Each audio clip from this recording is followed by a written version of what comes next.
Learning more about the people from your family history is powerful, especially when discovering how they served or were impacted by World War I. Here's how to start researching your ancestors during this period of history. Start by talking to your parents, grandparents, aunts or uncles about who and what they remember about your family. Ask about any names, birth dates, occupations or locations they recall about your family members.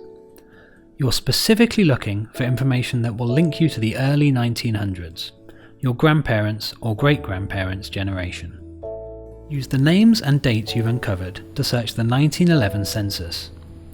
A census record will help you establish what your family household looked like in 1911, and who would have been eligible to enlist when war broke out in 1914. You can also begin to see the family members who would have been left on the home front when fathers and brothers were sent to war.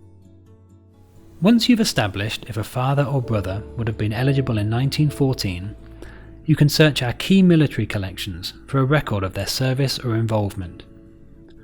Try searching their name and known personal details in the British Army World War I service records, medal rolls and index cards, and soldiers' effects records.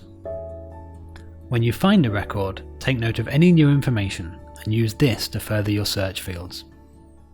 The Armistice of 1918 meant the end of a long and difficult period for families in the UK and around the world. Find out what post-war life was like for your family. Use the 1911 census and any next of kin information to find your ancestors in records from the 1920s and 30s. You can then use the 1939 register to understand more about their lives before war came upon them again. What could you learn about your family? Find their name, learn their story, and say thank you.